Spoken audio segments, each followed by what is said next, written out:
Elle remarqua la clé étrangère uniquement parce qu'elle trébucha. Sur le palier inférieur, sous le tapis près de la porte du sous-sol, un morceau de métal dépassait, soulevant le caoutchouc. Marina a soulevé le bord et a vu une clé simple, sans porte-clé, dont le numéro était effacé. Au-dessus de la porte, la caméra de l'interphone clignotait, bien que la lumière dans l'entrée se soit déjà éteinte grâce à la minuterie.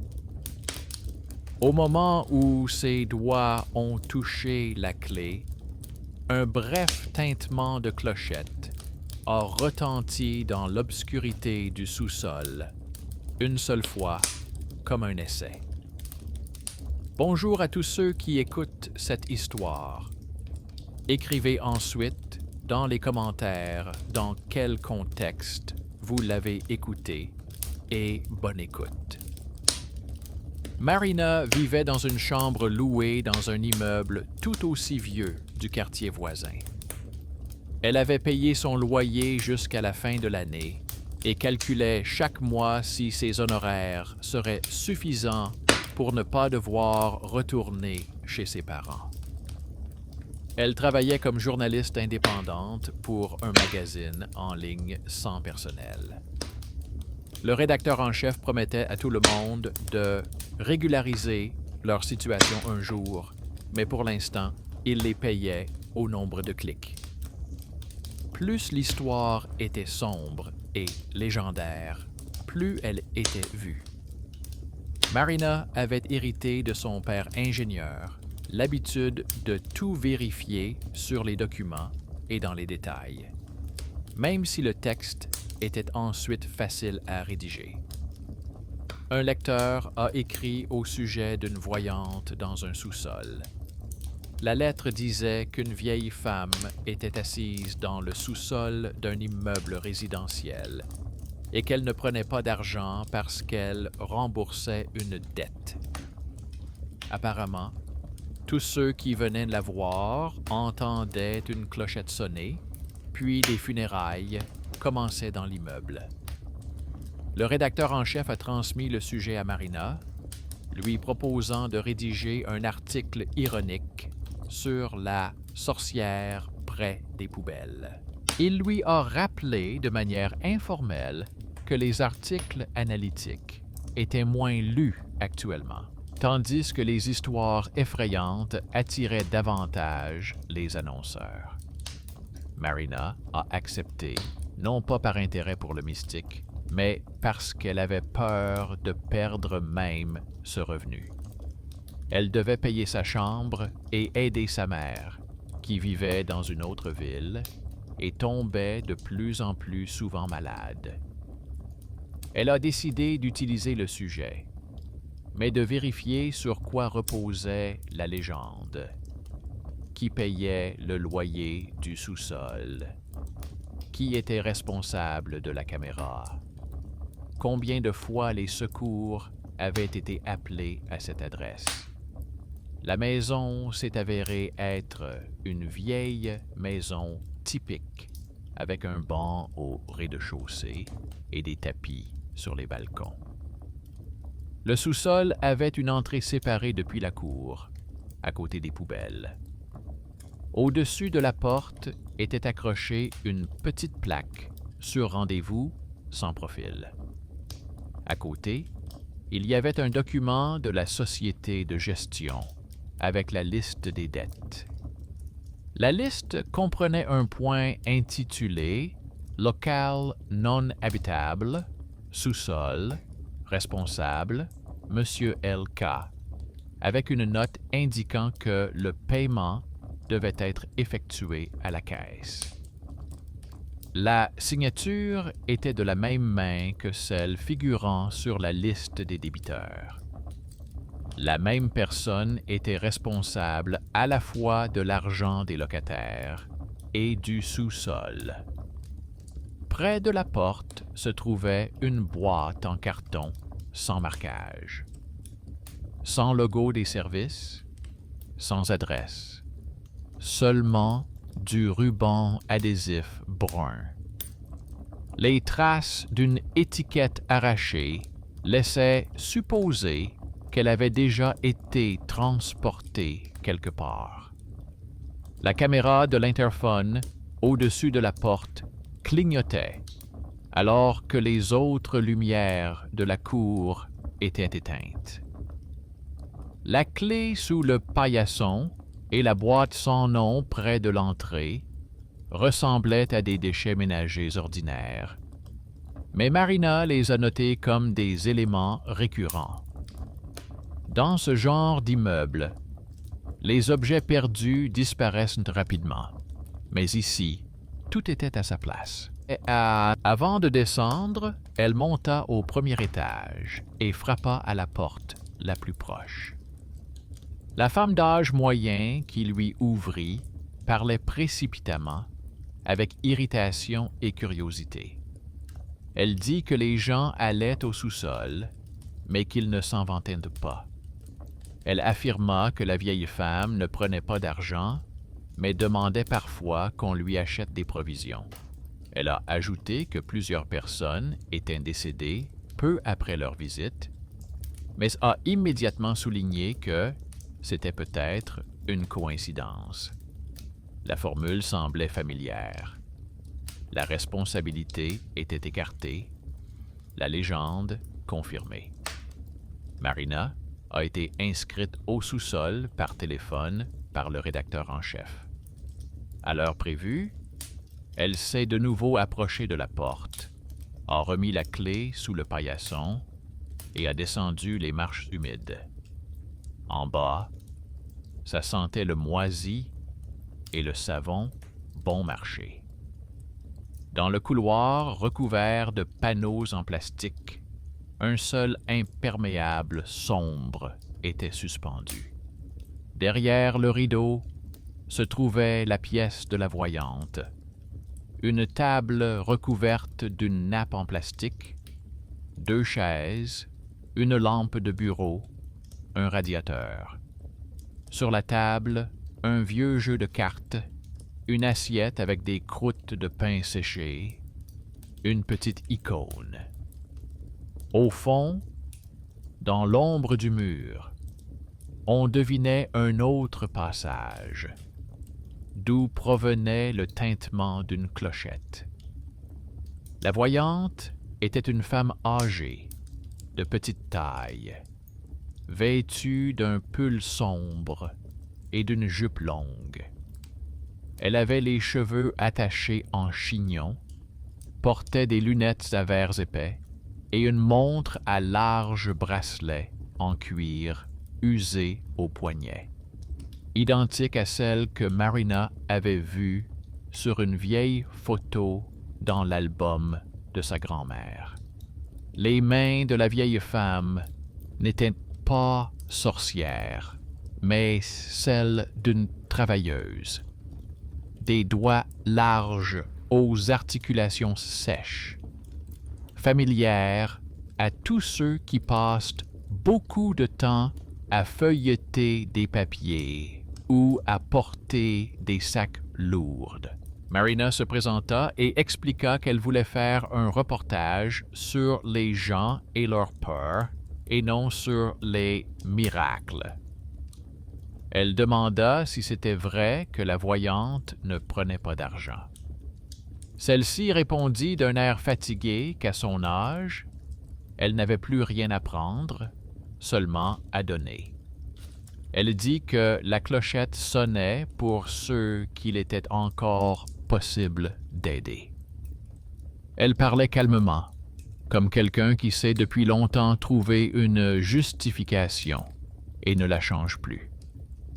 Marina a allumé le magnétophone. Au moment où elle s'est penchée pour le poser sur la table, la clochette a de nouveau tinté dans le couloir au fond, plus fort cette fois. La vieille femme a sursauté, ses doigts se sont crispés sur la toile cirée, son regard est devenu lourd. Elle a recouvert les cartes de sa main, a rapproché d'elle l'assiette de pain et a dit qu'elle ne la prendrait pas. Elle a répété qu'elle n'avait pas appelé les gens avec les micros et qu'elle ne voulait pas être enregistrée. Elle n'a toutefois pas demandé d'argent et n'a pas proposé de s'arranger.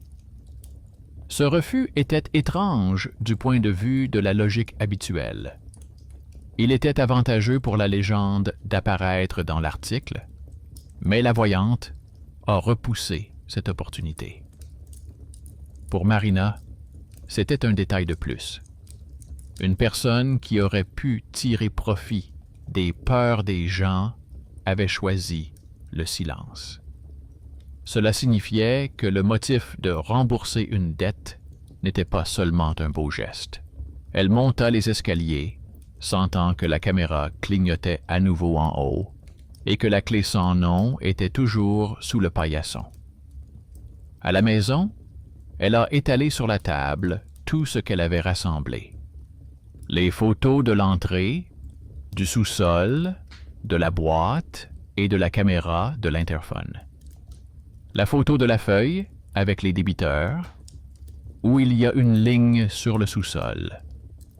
Une vieille coupure de journal datant d'il y a 10 ans sur un incendie dans cet immeuble, où une voisine mentionnait une voyante du sous-sol. Un extrait du registre municipal avec la même personne responsable.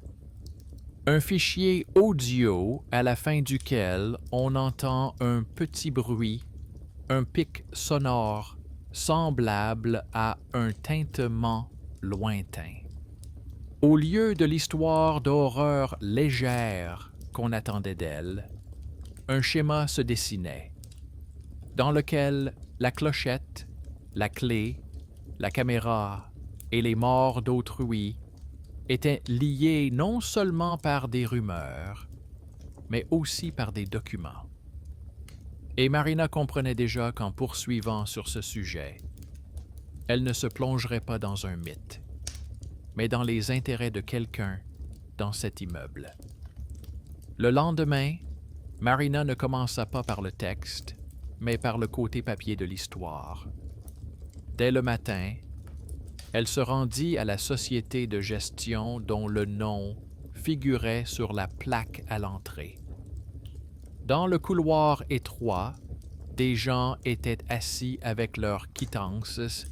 Il y avait une odeur de vêtements mouillés et de café bon marché. Derrière la vitre, une femme aux cheveux courts que les locataires appelaient entre eux la tante derrière la vitre s'ennuyait. Sur le mur était accrochée la liste des débiteurs, la même que celle de l'entrée, mais avec un cachet. En bas, la signature du responsable de l'immeuble. Les mêmes initiales que celles qui figuraient à côté du sous-sol. Marina ne commença pas par la voyante. Elle demanda un extrait concernant les locaux non résidentiels, prétextant la préparation d'un article sur les caves de la ville. La femme derrière la vitre refusa d'abord, disant qu'elle ne donnerait rien sans demande officielle. Mais lorsque Marina a discrètement mentionné une éventuelle publication sur l'apparition spontanée de services dans les caves et a ajouté le nom de la rédaction, la voix de la femme derrière la vitre s'est animée. Elle a pris l'adresse, a fouillé dans l'armoire à dossier et en a sorti un épais, avec une reliure usée. Le relevé indiquait que le sous-sol était loué depuis de nombreuses années pour des services domestiques. La locataire, c'était une femme dont le nom de famille ne disait rien à Marina. Dans la colonne « Responsable des paiements », on trouvait à nouveau les mêmes initiales. En bas, une feuille avec un rappel de paiement datant de plusieurs années était jointe avec une note manuscrite. « Je rappelle personnellement, la dette est reconnue, paiement échelonné. » La signature était différente, plus ample, mais les initiales correspondaient. L'un des employés de la société de gestion était lié à ce sous-sol depuis longtemps et personnellement. Marina demanda si les locataires changeaient souvent. La femme derrière la vitre ricana et répondit que le sous-sol avait été pris par une vieille femme il y a de nombreuses années et qu'elle le gardait, même si elle ne payait pas vraiment. Elle ajouta que tout reposait sur de vieilles obligations, qu'il valait mieux ne pas toucher. Marina remarqua que sa main avait tressailli lorsqu'il fut question de dettes. Pas de dettes mystiques, mais des dettes tout à fait ordinaires, des factures de services publics. Elle se souvint de cette réaction. Les gens parlent beaucoup plus volontiers de fantômes que de qui doit quoi à qui. En sortant de la conciergerie, Marina jeta un coup d'œil dans le bureau de poste le plus proche, où les gens payaient leurs factures. Près de la fenêtre encombrée de papier, un homme maigre aux cheveux gris était assis et tapait avec assurance des montants sur un vieux terminal. Les locataires lui tendaient leurs reçus et il commentait machinalement les erreurs et les trop perçus. Lorsque ce fut le tour de la femme de l'immeuble avec cave, il donna sans hésiter le numéro de leur immeuble et tapa machinalement plusieurs touches. Dans la ligne concernant la cave, le montant était étrangement faible, avec la mention « dette restructurée ». Ce n'est pas normal pour une cave ordinaire avec électricité et eau. Marina comprit que cet homme, qui semblait être un simple opérateur derrière son comptoir, en savait plus que quiconque sur les flux financiers. Personne ne le considérait comme une source d'information, mais son talent caché était qu'il se souvenait de presque tous les numéros de maison et des payeurs problématiques. Elle lui posa quelques questions prudentes et apprit que le sous-sol avait longtemps été considéré comme un organisme social par lequel passait autrefois l'aide aux locataires défavorisés. Le nom de la locataire figurait sur les listes des personnes bénéficiant de avantages sociaux. Puis, le statut a changé, mais les montants des factures sont restés étrangement bas. En fin d'après-midi, Marina est revenue à la maison avec le sous-sol, cette fois sans rendez-vous. La cour était presque vide. Les poubelles étaient à moitié pleines. Le linge séchait sur les cordes à linge, balancées par le vent.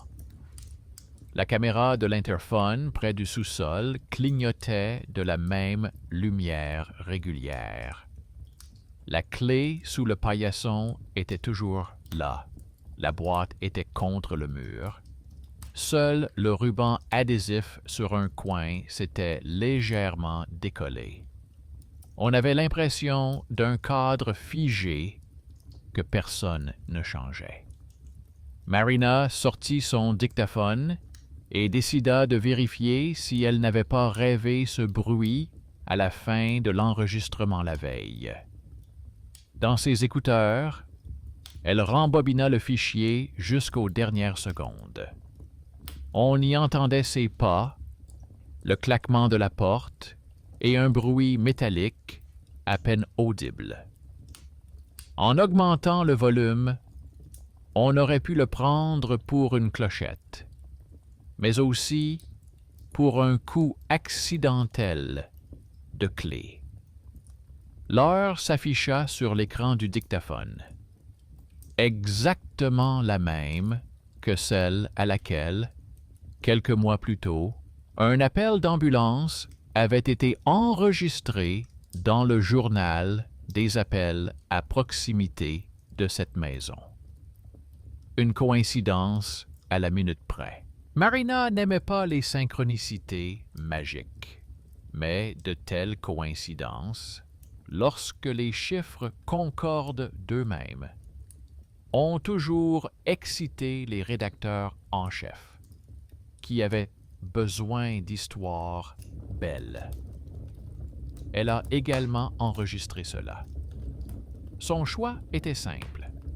Rentrer chez elle et rédiger dès maintenant un article sur la voyante qui entend le glas de la mort ou continuer à creuser au risque de se retrouver sans matière. Elle a choisi la deuxième option. La peur de perdre son logement s'est avérée moins forte que l'irritation provoquée par la certitude d'autrui que tout pouvait être attribué à une coïncidence. Elle a décidé de vérifier au moins un aspect technique de la légende: le tintement de la clochette et l'interphone. Dans la nuit, elle envoya un courrier à la société qui entretenait les interphones. Elle se présenta comme journaliste et joignit une demande d'accès aux journaux de l'adresse de l'immeuble pour les derniers émois. Officiellement, seule la police et les sociétés de gestion disposaient de ce droit, mais elle a invoqué l'intérêt public et d'éventuelles violations, en particulier le fonctionnement étrange de la caméra, qui clignote même lorsque l'éclairage est éteint. Sans s'attendre à une réponse rapide, Marina a tout de même envoyé la lettre et s'est couchée. La réponse est arrivée étonnamment vite. Le lendemain matin, elle a trouvé un message du service technique dans sa boîte mail. Le texte laconique indiquait qu'il y avait effectivement des problèmes avec l'interphone de cet immeuble. Les journaux enregistraient des activations nocturnes lorsque la caméra s'allumait, alors que personne n'avait composé le code ni utilisé la clé. De plus, le système émettait de brefs signaux test à des heures où, en théorie, aucun contrôle régulier n'était effectué. Le technicien qui a rédigé la réponse a ajouté que, d'après ses observations, ces déclenchements étaient le plus souvent liés à la connexion non autorisée d'appareils étrangers à la ligne d'alimentation ou à l'utilisation illégale des locaux. C'était le premier rapport externe qui confirmait que ce qu'elle avait vu, un point clignotant au-dessus de la porte dans l'obscurité totale, n'était pas normal. La ligne de l'interphone était utilisée par quelqu'un d'autre que les résidents. Cela signifie que la sonnette n'était peut-être pas simplement un talisman en tissu, mais faisait partie d'un plan bien précis. Quelqu'un recevait des signaux indiquant que des personnes se dirigeaient vers le sous-sol et réagissaient à l'avance. Dans l'après-midi, Marina revint à l'immeuble et trouva devant l'entrée un homme maigre, vêtu d'une combinaison bleue et muni d'outils. Il était debout sur un escabeau et fouillait dans le boîtier de l'interphone. À côté, sur les marches, se trouvait un couvercle avec l'autocollant de l'entreprise dont elle avait reçu la lettre le matin même. L'homme maugréait en retirant des faisceaux de fils. Les habitants passaient devant lui sans y prêter attention. Pour eux, c'était un réparateur d'interphone, Comme les autres, quelqu'un qu'on ne remarque généralement pas. Marina lui montra l'impression de la lettre et lui demanda s'il y avait vraiment un problème avec leur immeuble. L'homme, voyant le logo de l'entreprise sur la feuille, cessa de marmonner et la regarda plus attentivement. Il dit qu'il y avait constamment de faux signaux à cette adresse, comme si quelqu'un avait connecté une autre sonnette à la ligne. Pas numérique, mais bien réelle. À chaque déclenchement de l'appareil, une icône représentant un ancien type de capteur qui n'aurait plus dû exister depuis longtemps s'allumait sur son bureau. Il a avoué que c'était la première fois qu'il voyait cela, et c'est pourquoi il s'était proposé de venir. Son sens de l'observation et son irritation face à l'incompétence de ses prédécesseurs ont fait de lui, simple plombier chargé des interphones, un héros méconnu qui comprenait mieux que les responsables ce qui se passait avec les câbles. Il a promis de tracer la ligne et de déterminer où allait exactement le câble supplémentaire. Pour la première fois depuis longtemps, Marina a senti qu'elle avait trouvé un allié dans cette histoire, quelqu'un qui ne croyait ni au mysticisme ni au hasard. Le soir venu, il l'a appelé lui-même en utilisant le numéro laissé sur l'imprimé.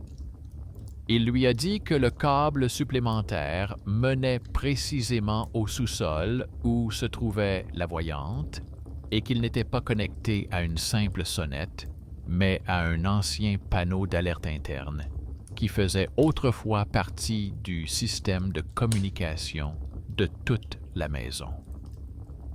Le panneau avait été retiré du circuit général depuis longtemps, mais pour une raison quelconque, il était resté actif dans le sous-sol.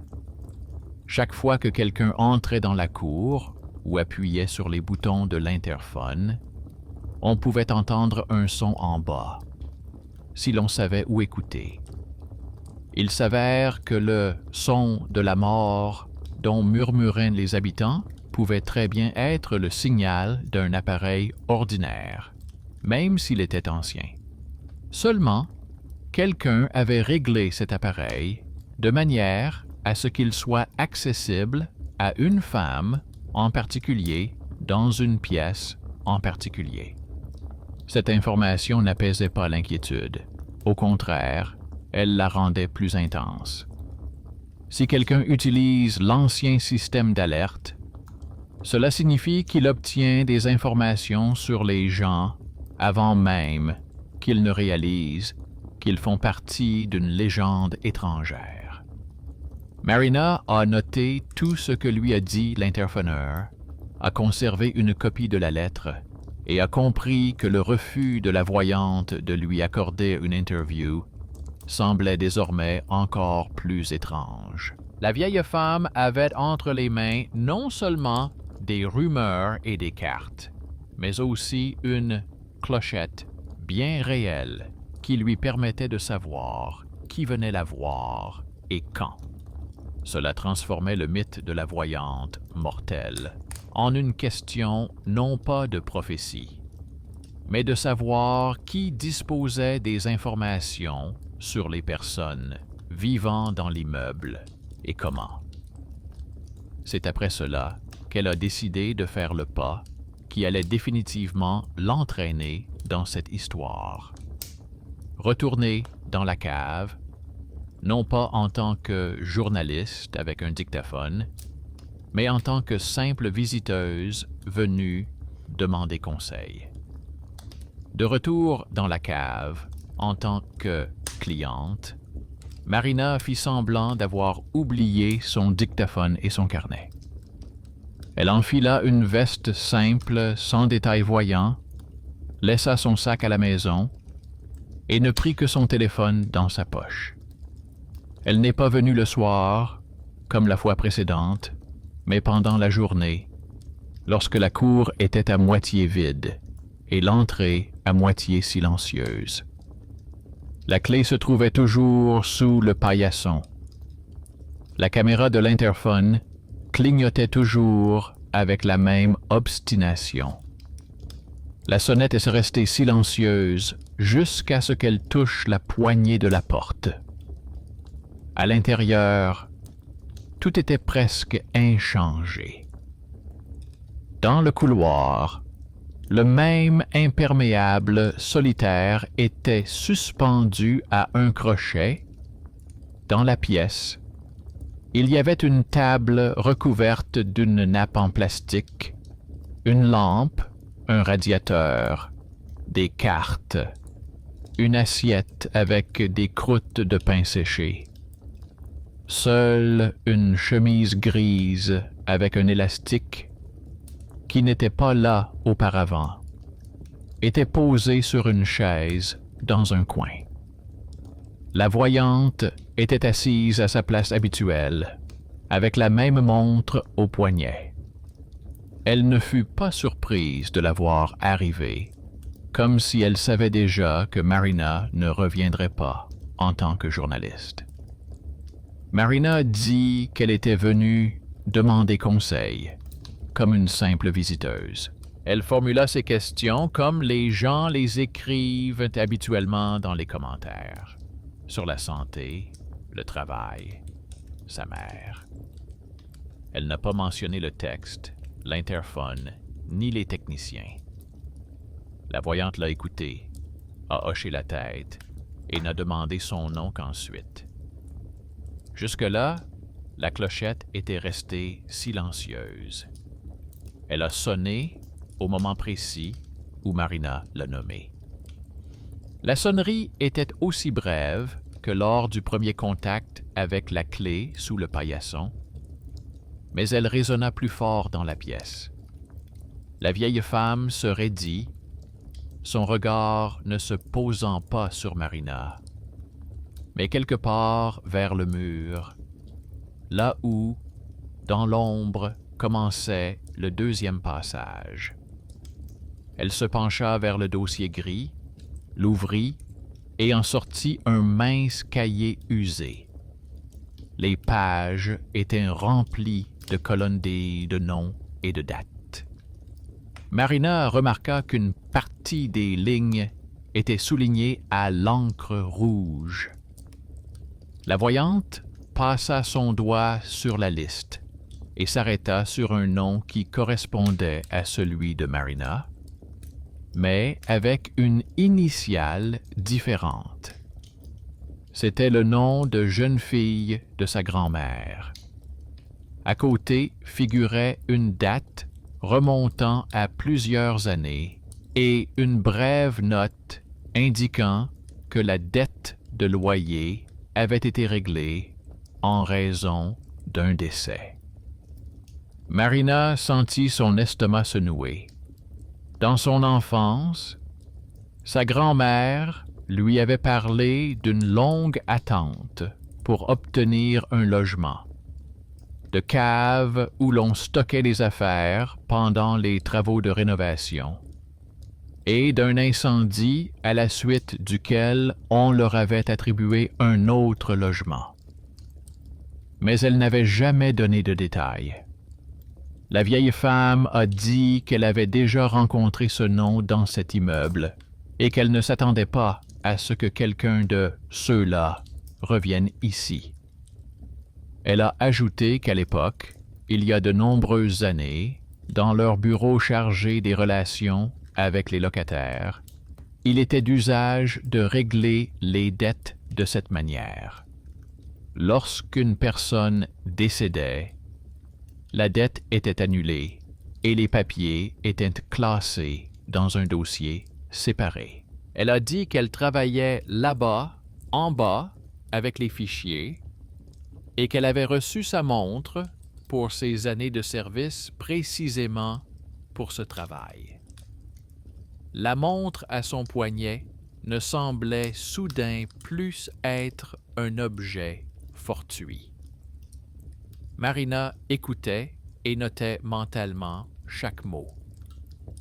Il s'avérait que la voyante n'était pas une sorcière, mais une employée ordinaire du bureau du logement. Elle remplissait des fiches, apposait des cachets, enregistrait les décès.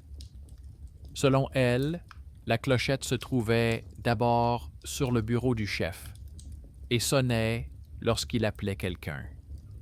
Puis, lorsque l'agence a fermé, la vieille femme a pris ce petit objet en souvenir. Plus tard, quelqu'un l'a connecté à l'ancien panneau d'alarme dans le sous-sol. Et lorsque des gens entraient dans la cour, le signal sonnait différemment.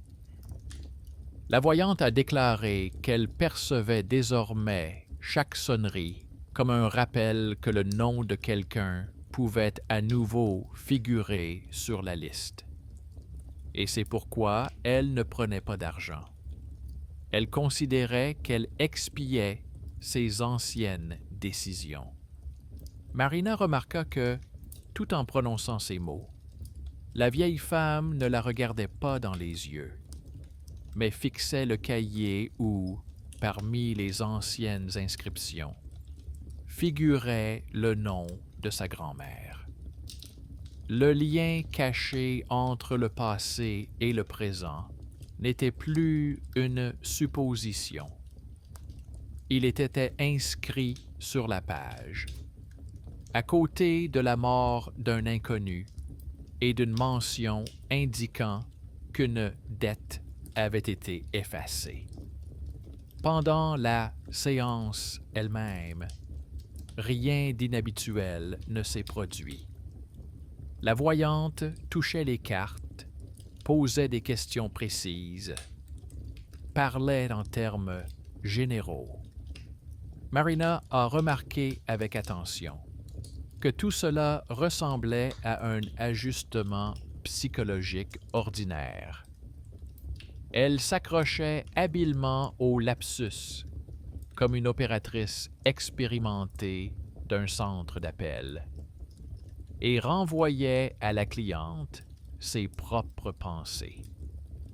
Il n'y a eu aucune vision évidente. Seule la clochette, qui ne sonnait plus alors que la porte d'entrée claquait à plusieurs reprises, restait étrange.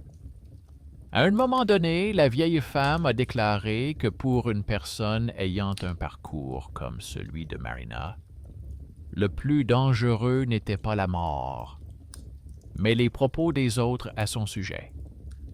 Si quelqu'un commence à rédiger à l'avance un texte sur la mort d'une personne, la vie de celle-ci peut s'y conformer. Cela semblait superstitieux, mais Marina savait trop bien comment les médias pouvaient amplifier les histoires.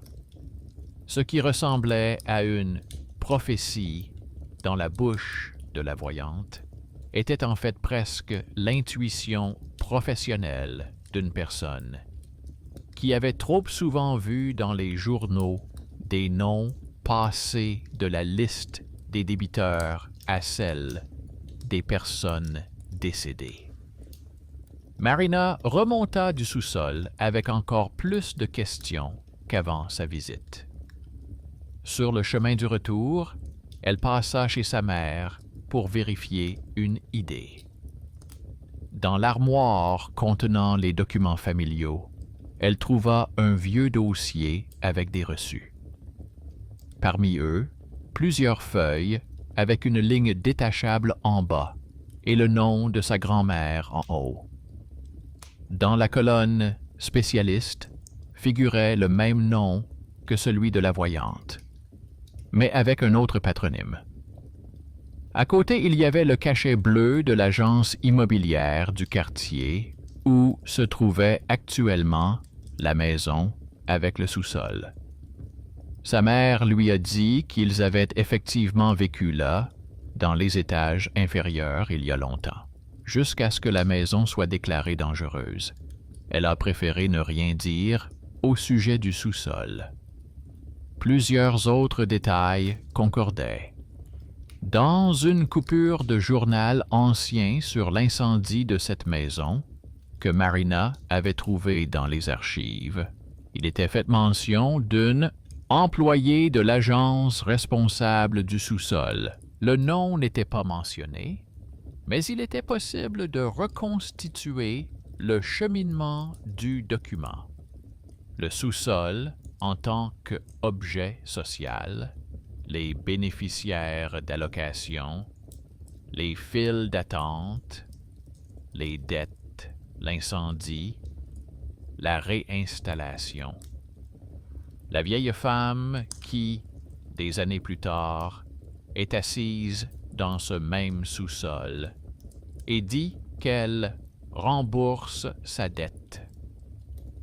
La grand-mère dont le nom figure désormais dans le même cahier que celui des autres défunts. Et la petite fille qui vient pour réaliser une interview et se retrouve à la place dans une liste qui ne la concerne pas.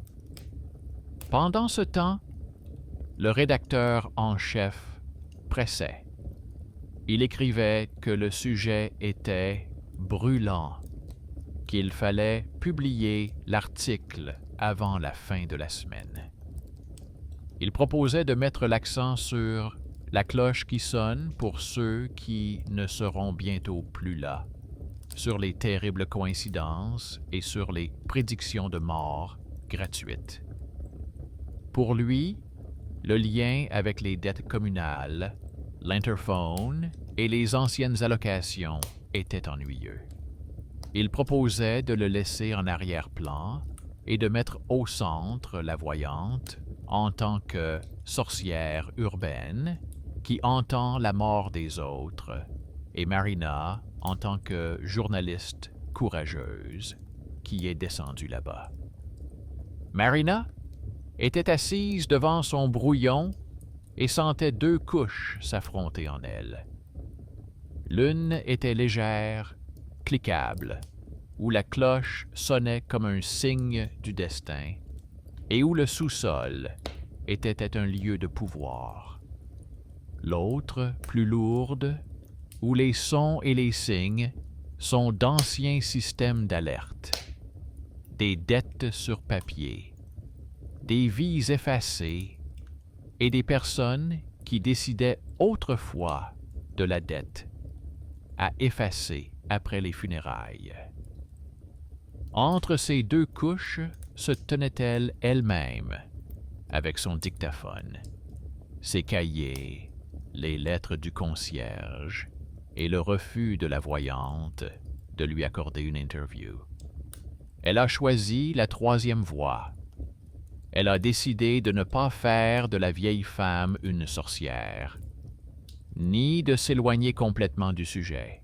Au lieu de cela, elle a voulu montrer comment le mythe s'accumule autour de l'ancien système et comment résonne le glas de la mort dans une maison où meurent des personnes seules et endettées.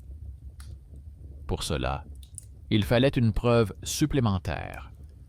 Non seulement les paroles du concierge et de la tante derrière la vitre, mais aussi un enregistrement réel du fonctionnement de la ligne au moment où la sonnette retentit toute seule. C'est alors qu'elle a pris une décision qui a véritablement fait monter les enchères. Elle a décidé de laisser une petite caméra dans la cave, cachée dans un sac ou une vieille boîte, afin d'enregistrer plusieurs nuits d'affilée ce qui se passait dans la pièce lorsqu'il n'y avait personne. Officiellement, le rédacteur en chef ne lui avait demandé que le texte. Personne n'avait exigé de tournage caché.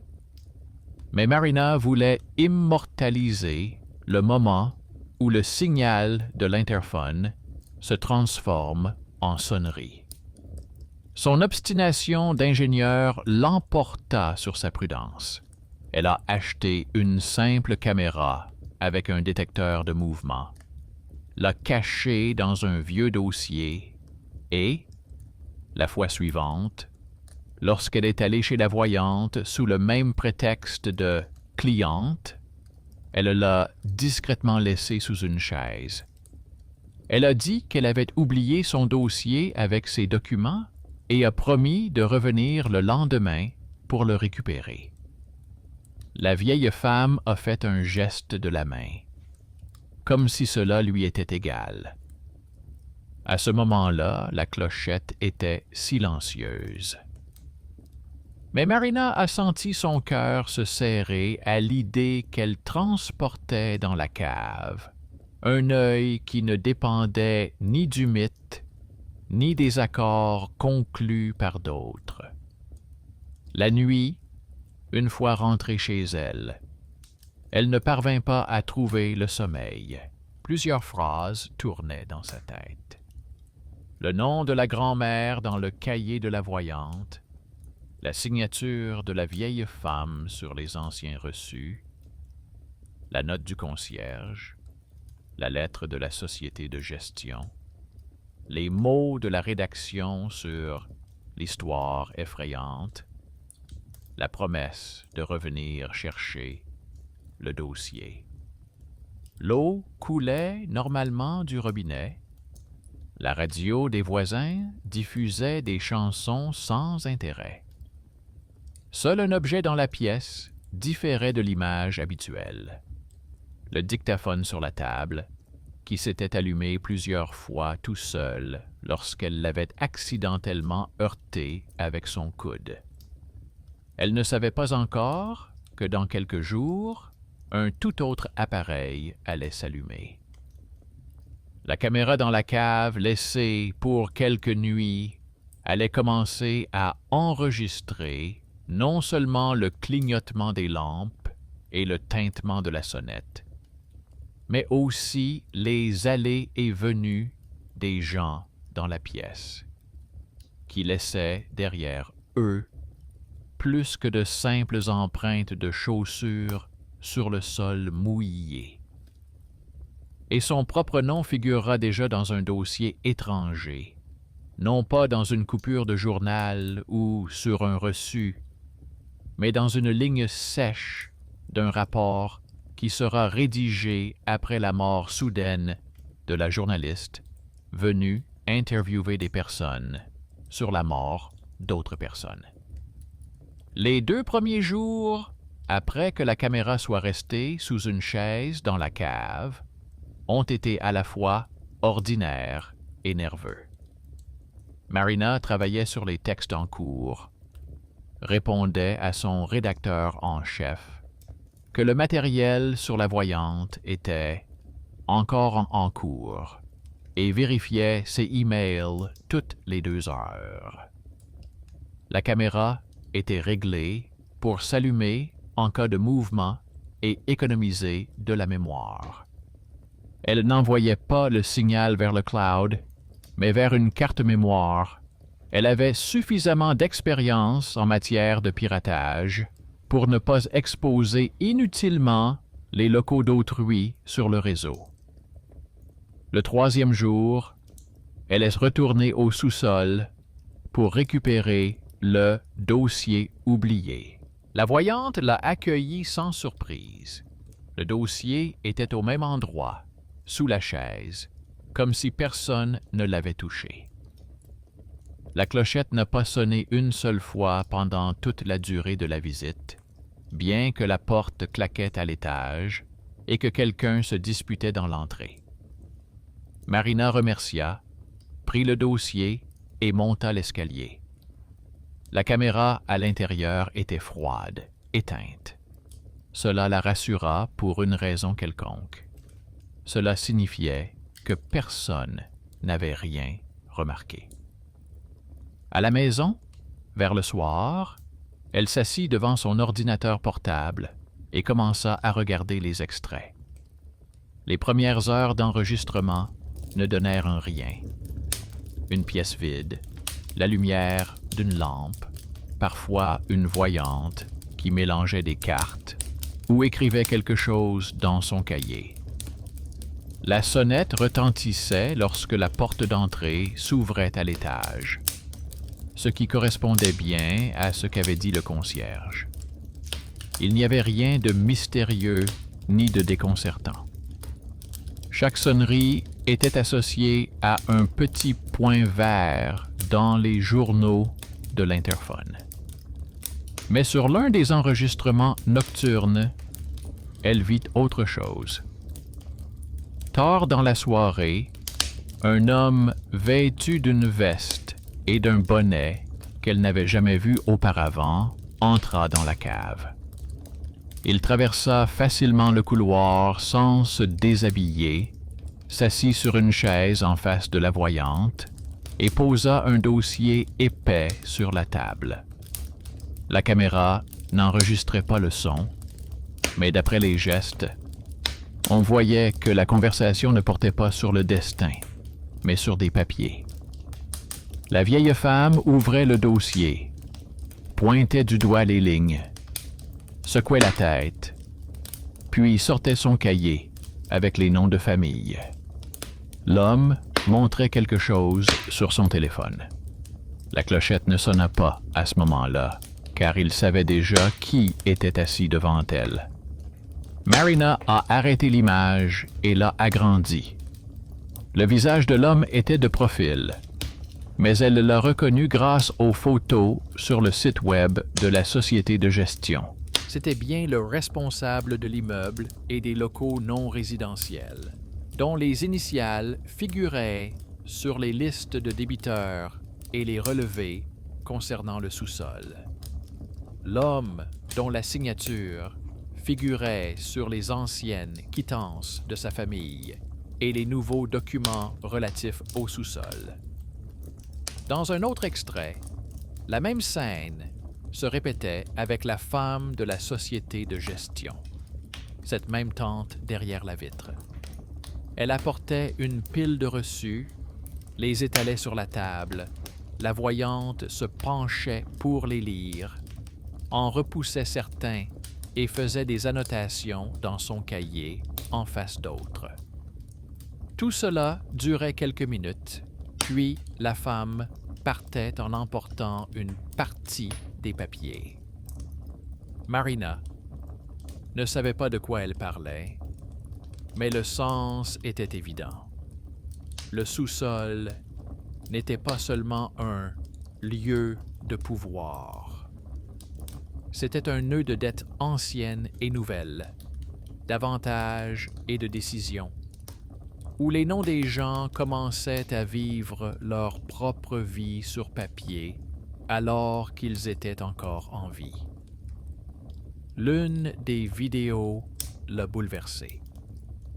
Tard dans la nuit, alors que le sous-sol était vide, la voyante était assise à une table, la lumière du plafond éteinte, seule une petite lampe éclairant ses mains. Elle sortait d'un dossier gris de vieilles cartes, très similaires à celles que Marina avait vues dans le placard de sa mère. Chaque carte comportait un nom, une adresse et des montants. La voyante passait son doigt sur les lignes, puis répartissait les cartes en deux piles distinctes. Dans l'une, celles où les dettes étaient modestes et où figuraient des adresses valides. Dans l'autre, celles où les montants étaient plus importants et où une modeste annotation dans le coin indiquait que la personne était décédée. La clochette sur la table se balançait doucement au rythme de ses mouvements, mais ne sonnait pas. Marina comprit que pour la vieille femme, entendre la mort des autres avait une autre signification. Elle avait passé de nombreuses années à consulter des registres, des cahiers et des reçus, et savait combien il était fréquent qu'une personne seule et endettée ne fasse la une des journaux que lorsqu'on la retrouvait. Ce n'étaient pas les signes du destin, qui résonnaient dans les oreilles de la voyante, mais des décennies de statistiques sur papier.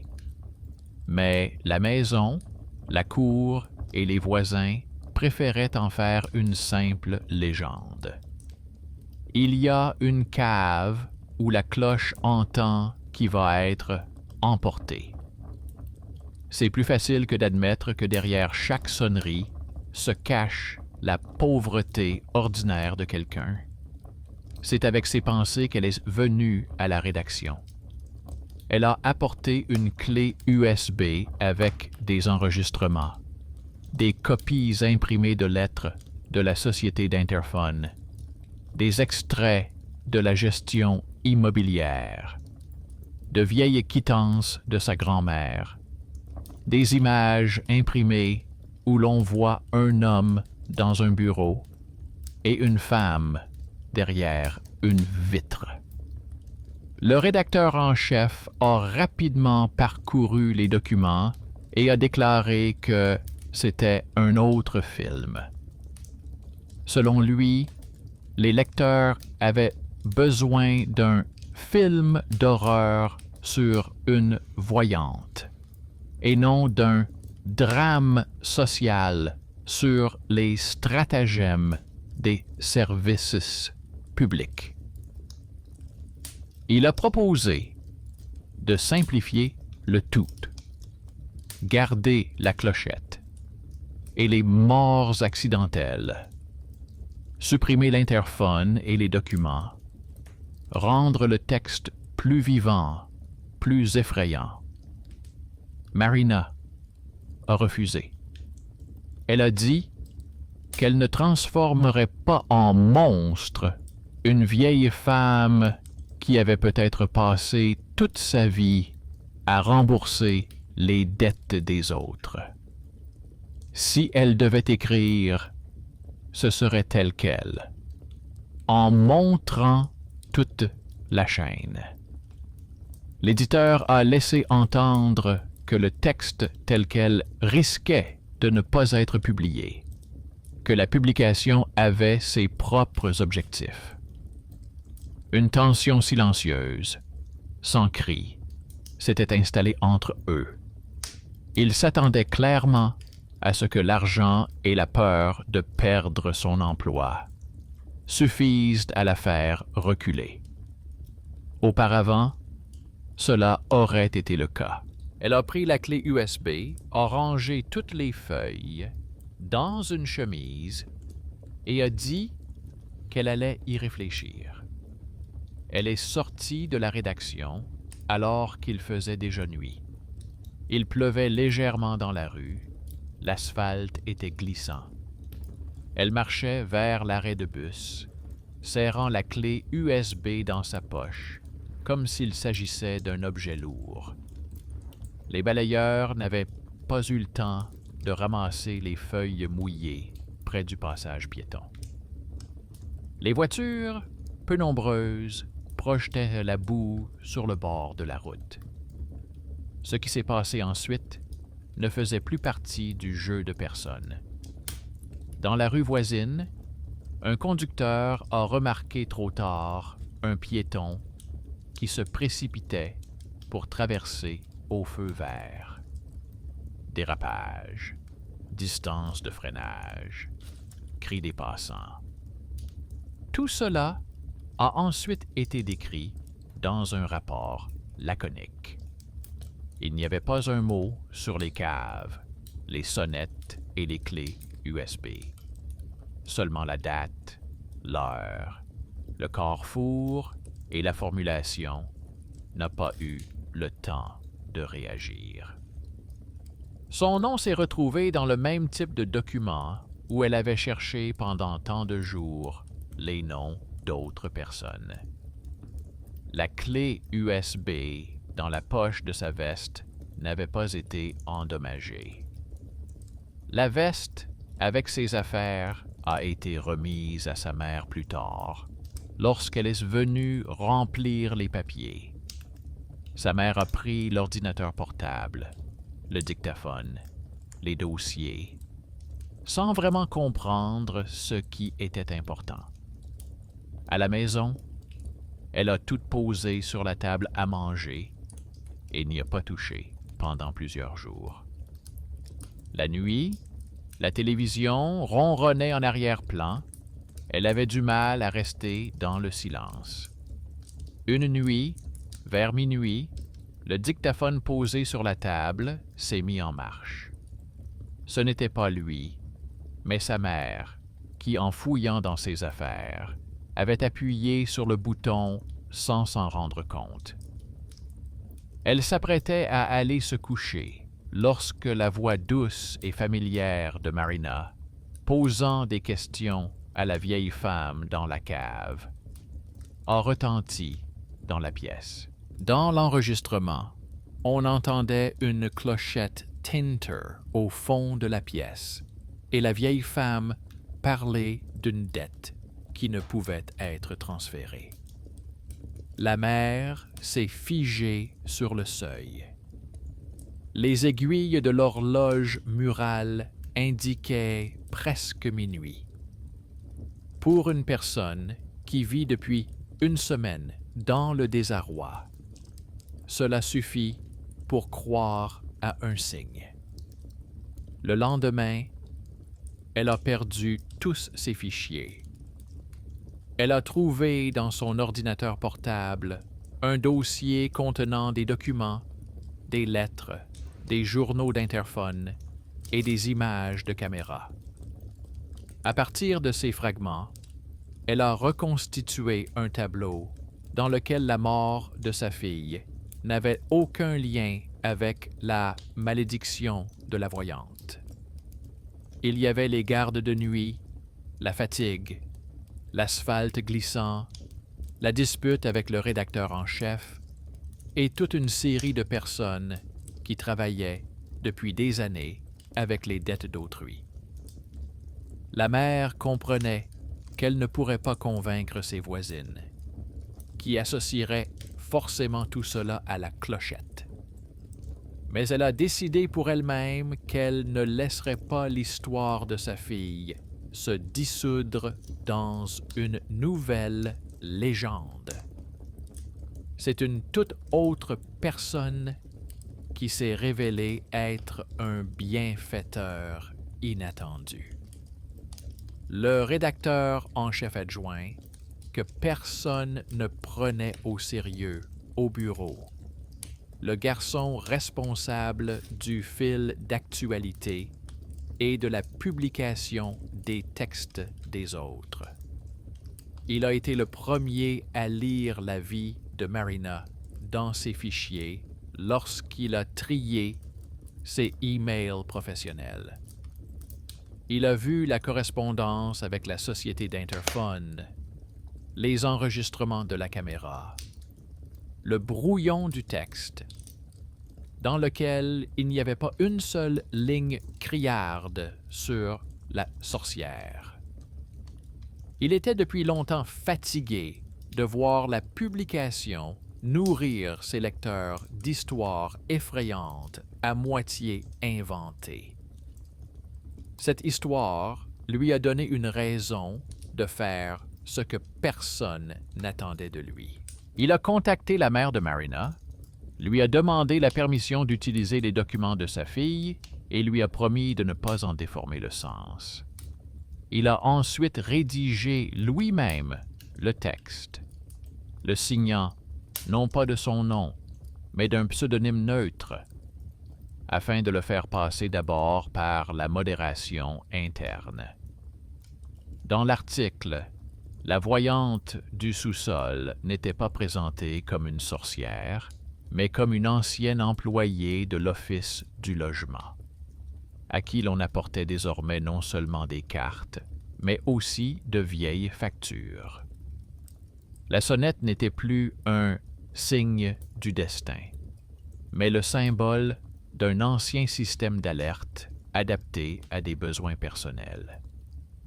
Le concierge était un héros méconnu dont le professionnalisme l'empêchait de fermer les yeux sur des signaux étranges. La société de gestion était complice d'un système où la dette d'une personne était prise en compte avant sa solitude.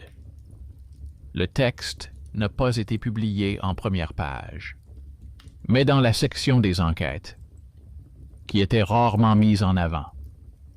Mais il s'est avéré accrocheur. Il a été diffusé dans les chats de quartier et discuté sur les forums. Les gens, lassés des histoires mystiques effrayantes, y ont vu une explication au fait que, dans leurs immeubles, les légendes s'attachent si facilement aux plus vulnérables. Plusieurs habitants d'un immeuble avec cave ont écrit une plainte collective à l'administration municipale, en joignant un lien vers l'article et des photos des plaques indiquant les dettes. L'inspection n'est pas venue le lendemain, ni même une semaine plus tard, mais elle est venue. Pour le sous-sol, cela signifiait une révision. Ils ont trouvé le vieux panneau auquel était connectée la sonnette, vérifié les contrats de location, examiné les conditions étranges de paiement échelonnées. Ils ont officiellement déclaré que le local n'était pas utilisé conformément à sa destination et que le système d'alarme devait être modernisé. La formulation était laconique. En substance, le sous-sol a été fermé, le câblage a été déplacé et la ligne d'interphone a été remise en état. On a proposé à la voyante de déménager chez des proches ou de s'adresser aux services sociaux. La société de gestion a perdu un responsable et a reçu une injonction. La clochette est restée accrochée à un clou dans le panneau retiré, sans être connectée à quoi que ce soit. Pour les voisins, il restera longtemps le symbole d'une ancienne légende. Mais désormais, une autre histoire coexiste à ses côtés. Une histoire triste, mais honnête. L'histoire de personnes qui, pendant de nombreuses années, ont prêté attention aux sons et aux coïncidences, et ont préféré y voir de la magie, plutôt que les traces de décisions concrètes. La mère de Marina conservait une copie imprimée de cet article dans le dossier contenant les documents de sa fille. Parfois, la nuit, elle écoutait le dictaphone, où l'on entendait dans un fichier le tintement d'une clochette et une voix calme demandant le paiement d'une dette. À certains moments, elle avait l'impression que l'enregistrement se déclenchait tout seul à minuit pile. Puis, elle se surprenait à appuyer sur le bouton à la même heure, parce que c'était plus facile ainsi de supporter le silence. Entre la peur et l'explication, elle choisissait la seconde, même si la première revenait toujours. La justice dans cette histoire n'a pas été rendue de manière retentissante. Personne n'a avoué sa culpabilité, ni exprimé publiquement ses regrets, ni demandé pardon. Mais la chaîne dans laquelle les noms de personnes seuls se transformaient en légende sur le son de la mort s'est brisée. Un texte est apparu qui nommait les choses plus précisément. Des gens ont cessé d'emmener leurs voisins chez la voyante pour savoir quand. Une maison est apparue dans laquelle la caméra de l'interphone a cessé de clignoter dans le noir sans raison. Et la cave est restée une cave, humide, avec des murs en béton et des traces d'humidité sur le sol. Un jour, on y fera un entrepôt ou un atelier. et les nouveaux locataires ne connaîtront l'histoire passée que par des bribes de conversation. Certains diront qu'une sorcière y était assise, d'autres qu'une ancienne employée du bureau y travaillait. Quoi qu'il en soit, ceux qui entendront cela vivront déjà dans un monde où ils auront le choix de croire soit au bruit dans l'obscurité, soit à une ligne dans un document. Et c'est peut-être là la conclusion tranquille que méritait la journaliste qui avait décidé de ne pas transformer le malheur d'autrui en une nouvelle anecdote effrayante.